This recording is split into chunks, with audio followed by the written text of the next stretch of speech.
James had the most frightening temper I have ever seen in my life. There was an occasion in Canada, I think it was, where he had retired from the race for whatever reason, and the marshal tried very sensibly and responsibly to lead him away, but the adrenaline was coming out of him by the bucketful. He thought that Marshall was trying to push him out of the way, and he just thumped him.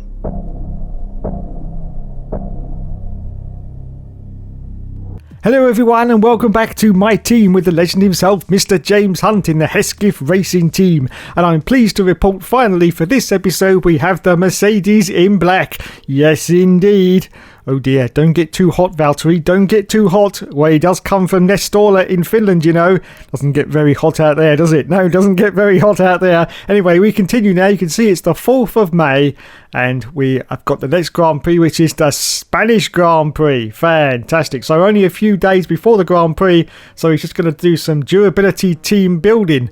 Unfortunately, yes, there's no time for any of the air stewardesses or any of the Olympic swimming teams, unfortunately, for Mr. James Hunt. Anyway, you can also see most of our upgrades can't be put on the car because we haven't got enough cash. We've only got £1.7 million, and all these upgrades are far, far more expensive than that. We can, of course, once again increase the second driver's racecraft, but we're not going to do that. No, we're not going to bloody do that.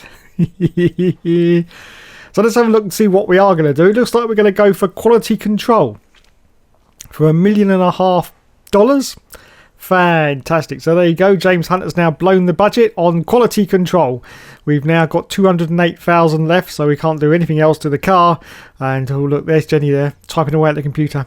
And just looking at the engine, you can see that it's doing pretty well. We're on the second set of engines, and about 22% overall wear at the moment. So yep, we're doing pretty decent, it has to be said. Let's have a look now at our perks, and you can see that, oh look at this though, I just noticed that James Hunt's just looking at the driver comparisons, and he's comparing Louis Delatraz with Tatiana Calderon. Could he be in a market for a female driver to accompany him in this Hesketh racing car? Well, no doubt we will find out a little bit later in the series. Anyway, let's advance the time now and see where we are, and we are now going to the Spanish Grand Prix.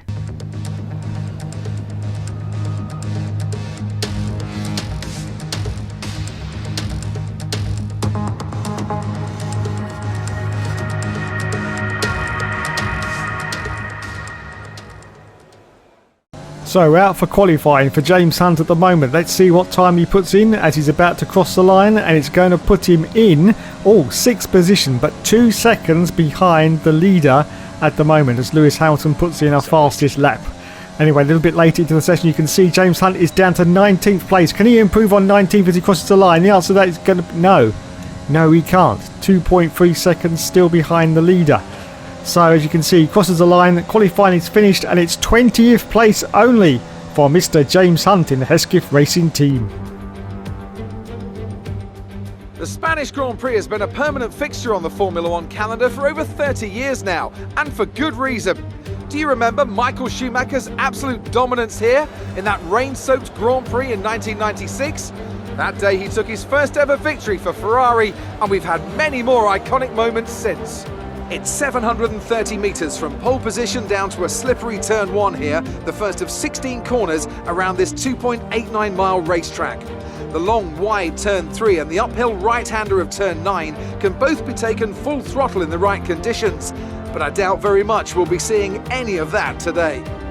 Let's run you through the driver grid order for today's exciting race. Good job yesterday from Valtteri Bottas. The Finn starts from pole position, edging out Max Verstappen, who'll start from P2. Looking down the rest of the grid, we have Hamilton, Leclerc, Alexander Albon, and Vettel, Sainz, Ricciardo, Norris, and Daniel Kvyat, Ocon, Stroll, Pierre Gasly, and Perez, Magnussen, Raikkonen, Romain Grosjean, and Antonio Giovinazzi, Russell, Hunt, Delatraz, and Nicholas Latifi. Now, it's almost time for lights out, so let's go down to the track.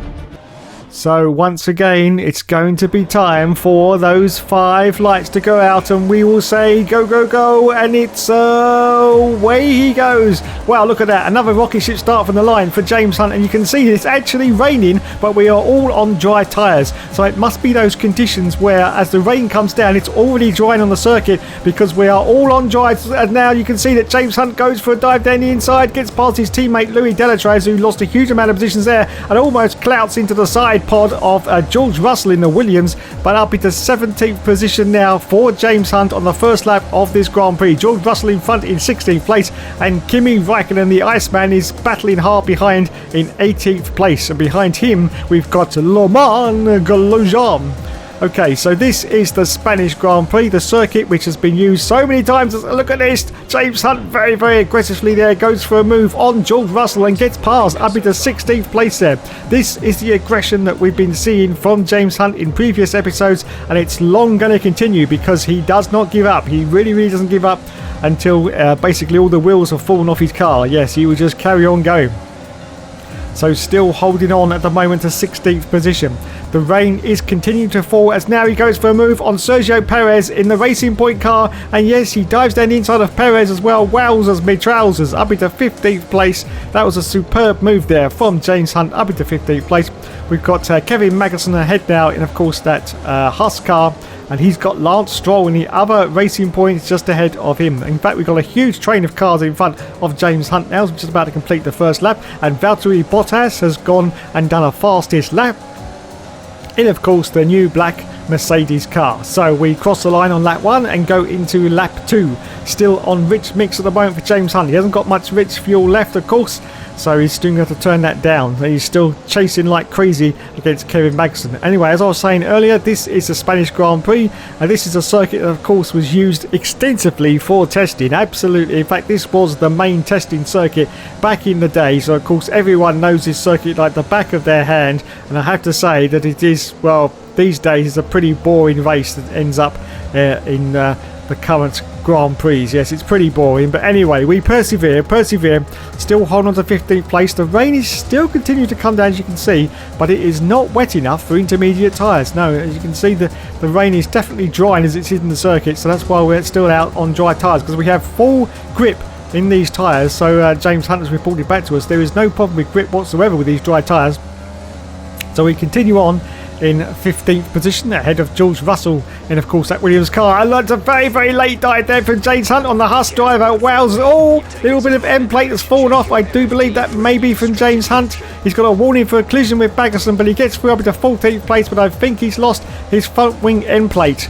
So that's not going to be good for some downforce going into the corners. And there's quite a few corners here, of course, at the Spanish circuit, as Valtteri once again puts in a fastest lap at the end of lap 2. So up into 14th now for Hunt.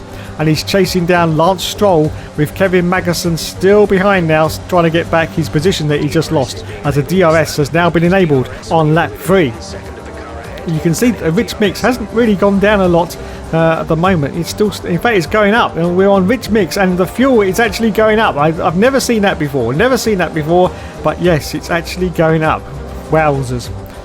So can we catch up to the back of Lance Stroll in the Racing Point? As you can also see in the rearview mirrors, Magnussen is looking very, very racy indeed in the Haas car. Don't forget, of course, James Hunt has got some damage to his front wing, which is going to affect him as he's going into these corners. He's going to be alright around the straights, but through the corners he's going to have to really, really fight the cars behind. And he goes wide. Oh, he's hit the Haas driver. Oh, complete disaster there. And we got a warning for a collision with Magnussen. We've got green flags. No, we haven't. The safety car has been deployed. The safety car is out, everyone. Yes, because of our incident with Kevin Magnussen in the Haas car, which of course made him spin right in the middle of the circuit, which would have been very dangerous for the cars behind. The safety car has now been deployed. So what is James Hunt going to do? Well, I think he may come into the pits and change his tyres on lap 3, because it's the most sensible thing to do while we're under the safety car, but we will see what happens. He's going to make at least one pit stop, because at the moment we are in dry conditions, so hopefully it'll be now when he comes into the pits. And of course, is it going to get any wetter, or is it going to start drying up at this point? Anyway, we will see as we're about to come past the pit lane, and James Hunt does come into the pits for his stop on lap 3. The safety car is still out, of course, so we are going to lose quite a few positions. In fact, I think we're going to go right to the back, although quite a few other cars have also come into the pits under safety car. So let's see what happens as we come in for our pit stop now. Look at that, lots of cars coming out, and we haven't even come in yet. So in we come for our stop. And the lads are changing our tyres. Just looking behind to see whether Louis Delatraz is coming up behind us. There he is. There's Louis Delatraz. And they're changing the wing sensibly on the car, under the safety car. But we get a long hold there. Very, very long hold indeed. Wowzers. Oh my goodness. We have lost a huge amount of positions there as we rejoin the field now behind a huge train of cars. I think we're down to 16th place. But it was a good decision there to change the wing from the lads. 17th place now, we rejoined 17th position on lap 4 now, lap 4, and we are back behind George Russell in the Williams, who we overtaked earlier. Anyway, we accelerate forward to lap 5, and look at this, look, he's sizing up George Russell once again, that Williams car, as it goes green, and he gets past us. He makes contact with George Russell there, and unfortunately loses out, so George Russell gets the place back. So he remains in 16th position. James Hunt in 17th place, and behind us now we've got Sergio Perez in the Racing Point car, although in the rearview mirrors it doesn't look... Oh, there he is off to the right hand side, sorry, yes. Trying to get past James Hunt in, of course, the Racing Point, but doesn't quite manage to do so. So James Hunt holds on to this 17th position on lap 6 of this Grand Prix as we accelerate forward now to lap 8. Still chasing George Russell is James Hunt. He's getting a little bit agitated in the car as well, so I don't think it'll be too long before he tries for a move on George Russell and probably try and do a dive bomb down the inside of here possibly. Let's have a look and see. Oh, he does! No, he makes contact though with George Russell, and George Russell goes round and he's got more wing. You can see George Russell pointing off the circuit there, but he's now rejoining. But yes, he's got more wing damage to his car now. There's James Hunt. Wowzers. That was very, very dicey there from James Hunt. Just sort of misjudged it a little bit there and just caught the back end of the Williams car. So anyway, we accelerate forward to lap 9, still in 15th position, but of course he's got that problem with the front wing on his car now, so that's going to... Oh, Alexander Albon is there. Oh, and the safety car's been deployed again. Unbelievable scenes. The safety car has been deployed. There's Alex Albon. Well, he's safely off the circuit, so I'm not quite sure why the safety car had to come out there. But it has, which is great to see on a 25% race, to see the safety car come out twice.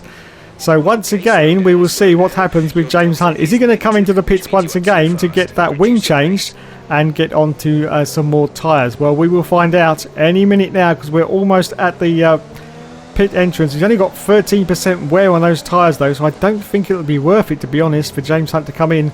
He's going to lose too many positions and possibly not end up in the points, where it's looking dicey for points anyway, because he's in 14th position. But let's find out now. And yes, he hasn't come into the pit, so he's going to persevere and carry on going. He's also got quite a bit of wear to his gearbox. I'm just looking there. Anyway, we carry on to lap 11 now. The safety car is about to come in, and once again he's sizing up the Haas driver, trying to see if he can get past as the lights go green. We're still under yellow. It's just about to go green, I think, possibly here. Is it? No, still yellow, still yellow. He's got to hand the position back to Grosjean because he did it illegally under yellow flags, and so he gets the position back. So yes, didn't get any positions out of that safety car restart there, holding on to 14th place, and the cars behind are looking very, very racy indeed. Very, very racy. That's Giovinazzi trying to get past in, of course, the Alfa Romeo car, but at the moment, no, James Hunt still holds on to this 14th place. So it looks like no points are going to be on the cards at the moment. It's going to be a very disappointing race for James Hunt. And oh my goodness, on lap 17, the last lap of the race, he ploughed straight to the back of Lance Stroll, and he's gone off. He's gone off the circuit. Oh, disaster, disaster, absolute disaster for James Hunt. He hits the wall. He's hit the wall. Oh my goodness, he gets a warning for a collision with Latifi. And he actually drives back into the wall again and takes even more of his front wing off. Well, that's it, everyone. Game over. Valtteri Bottas has won the race. And James Hunt is going to finish, I think, in... Well, it is basically last, because Alexander Albon has finished from the Grand Prix. He didn't finish. Oh my goodness. Well, this race was not to be. You can see it's completely dried up now. The rain has completely stopped. And we are going to finish the race in 21st place. Very, very disappointing for James Hunt. He's got no wing on the car at all now, so it's going to be very, very difficult in his final turns to get the car into the corners. But it doesn't really matter because he's right down the back of the field in 21st position. Oh my goodness, he's going to be incandescent with rage. Incandescent with rage in that cockpit. I wouldn't want to stand too close to James Hunt at the moment, even without social distancing. I just really wouldn't want to stand too close to James Hunt at the moment when he gets out of that cockpit. He is going to be madder than the Mad Hatter from hell. Yes.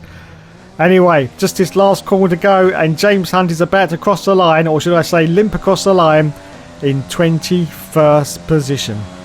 Bugger. Absolute bugger. Oh well, sometimes it is not to be, and today in Spain it was not to be for James Hunt in the Hesketh. Oh my goodness, and Louis Delatraz gets driver of the day just to rub salt into those wounds. Yes, here it is, lads. This is the moment you've been waiting for. It's time for the return of the Grid Girls. Yes! Oh, fucking hell. Fucking hell. Look at the arse on that. Now, that's a girl you need if you've lost your turtle, lads. Yes, if you've lost your turtle, that's the kind of girl that you need to help you find it. Lost your turtle, you say? Lost your turtle? Well, where did you have it last? Well, I had it down my trousers, of course. Where else would you have your turtle? Could you help me look for it? Oh, God. Oh, yes, yes. There's my turtle. Oh, don't do that, ladies. Please don't do that. Oh, Dave's already reached the climax and we've still got another at least 30 seconds to go of this. Nearly 30 seconds to go. Just look at those. Oh my goodness, she's thinking exactly what I'm thinking right now. Just look at those titties. Look at those titties. Oh my God. Oh my bloody good God. Oh no, no, no. Oh no, no. Oh. Yeah, anyway, there's Toto Wolff congratulating his team mechanics like... Actually, tell me, what was it that helped them achieve this success? Fuck it. There's Valtteri in his black overalls, getting very, very hot indeed. There's the team mechanics. Fuck's sake. There's the team mechanics congratulating themselves like they always do. And there he is on the top step. Is he on the top step? Yes, he is. Valtteri Bottas won that race for Mercedes. Well done, Valtteri. Well done indeed. Fucking turtle. Ah, dear. So there's the champagne. Oh, I've lost it now, lads. I've lost it now. There's the champagne over everyone. Fantastic. So a disappointing race for James Hunt as he goes to the interview now with Claire. Yes, he'll be taking her back to his hotel room to consolidate his anger. At least 6 times he may have to consolidate that anger. Okay, I'd just like to say thanks so much for watching, everyone. You have been awesome as always. And as always, yes, there will of course be more later.